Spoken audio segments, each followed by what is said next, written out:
the updating of the Bridgeport Series 1 CNC machine. Let's give you a quick look inside the control box. You can see the filter's been put on. There's been an auxiliary fan put in.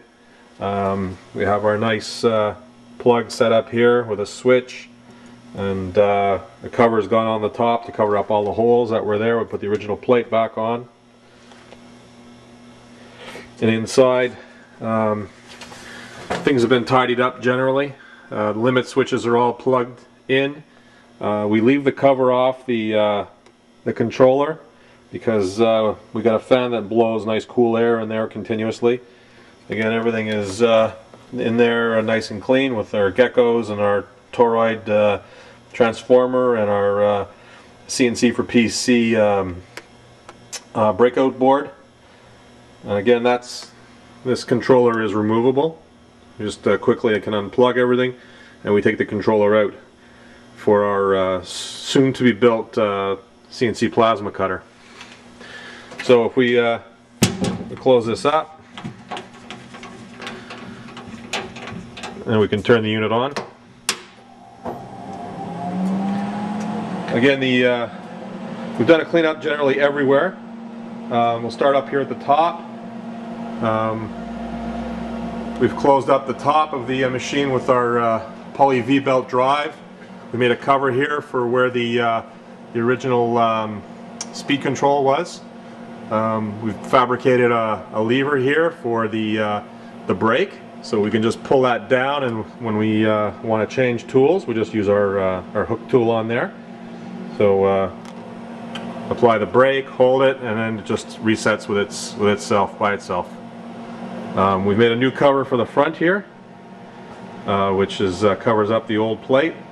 We just have the e-stop button there, which will soon be joined by the switch for the flood cooling. We give it a quick cleanup of the signage on the sides. A nice repaint. My 14-year-old daughter helped me with that.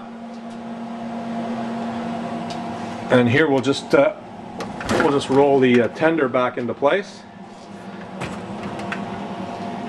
We've also made an enclosure for the flood coolant. Right now I'm using misc coolant, which I'm not terribly happy with. I find I'm not getting enough coolant on board, and also I'm getting this horrible mist that comes out everywhere, all over the machine and all over everything in the workshop here. The mist setup actually right now is just a 4-liter windshield washer bottle that's pressurized, you know, at the nozzle. Standard method for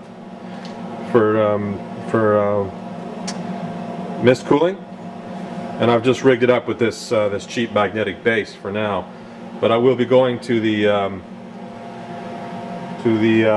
flood cooling that came with the machine initially, which I have over here at the other side of the shop, which I've cleaned up and gotten all the gunk out of.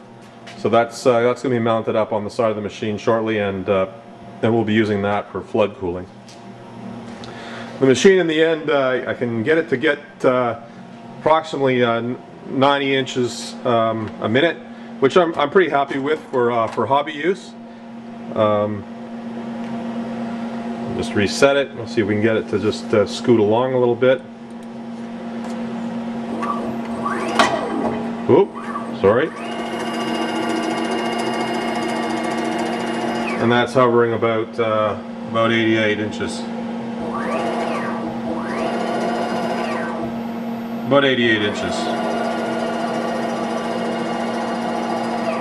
Next step, I think, would be to go to newer stepper motors. I've been looking at the ones from Keling. Probably a 1200 ounce inch. That way I can stay with all my current power setup.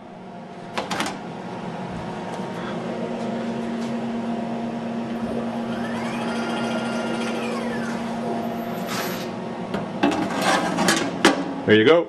That's the latest update on the machine. Been in operation now about 8 months. Used it quite a bit, and quite happy with it.